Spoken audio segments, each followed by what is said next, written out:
പ്രഭാത ഭക്ഷണം എന്ന് പറഞ്ഞാൽ ഒരു 10 മണിയാകുമ്പോൾ ഞാൻ പച്ചക്കപ്പ പുഴുങ്ങിയതും പോത്തുകറി കഴിക്കും.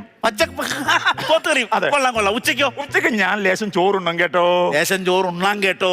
ഉച്ചക്കെങ്കിലും ലേശം ചോറ് ഉണ്ണണം. അതെ. കറി എന്തായിരിക്കും? കറി ഞാൻ രാവിലത്തെ പോത്തുകറി ഇച്ചിരി അതിന്റെ കൂട്ടത്തിൽ കഴിക്കും. മിച്ചം ഉണ്ടായിരുന്നു. അതെ. കുഴപ്പമില്ല. പോത്ത് ഒലത്തി കഴിക്കും. ഒലത്തുണ്ടോ? ഒലത്തിട്ട് ഒലത്തി കഴിക്കും. വൈകിട്ടോ? വൈകിട്ട് ഞാൻ 4 മണിയാകുമ്പോഴത്തേക്കും ഞാൻ ഇച്ചിരി ഉണക്കക്കപ്പ പുഴുങ്ങി കപ്പ ഒഴിഞ്ഞത് ബോട്ടി ഒലത്തി ഇതിങ്ങളുടെ കൂടി അതിന്റെ കൂട്ടത്തിൽ കഴിക്കും. ബോട്ടി എന്ന് പറഞ്ഞാൽ ഇങ്ങനെ ചുമ്മാതല്ല, കുരുമുളക് ഇട്ടിട്ട് ഇങ്ങനെ നിർത്ത്. അത്താഴത്തിന് എന്ത് കഴിക്കും? അത്താഴത്തിന് ഞാൻ ചോറ് ഒഴിവാക്കും. അടിപൊളി കോശിച്ചേക്കാണ്ടി ചോറ് ഒഴിവാക്കും. അതെ. എല്ലാരോടും എനിക്ക് അതൊരു ഉപദേശമായിട്ട് പറയണ്ട കേട്ടോ. രാത്രി ചോറ് ഒഴിവാക്കുന്ന നല്ലത്. കോശി ചോറ് ഒഴിവാക്കിയിട്ട് രാത്രി എന്താണ് കഴിക്കുന്നത്? 8ഓളം പൊറോട്ടയും 1/4 കിലോ ബീഫോ കഴിക്കും. എടാ പാവി, ഇതിലിപ്പോ നീ ഒരു കലം ചോറ് കയറ്റുന്നതായിരുന്നു കേട്ടോ. പക്ഷെ ഇങ്ങനെയൊക്കെയാണെങ്കിലും വേറെ കാര്യമുണ്ട് ചേട്ടാ. ഞാൻ രാവിലെ 5 മണിയാകുമ്പോ അലാറം വെച്ചാൽ അങ്ങ് എഴുന്നേക്കും.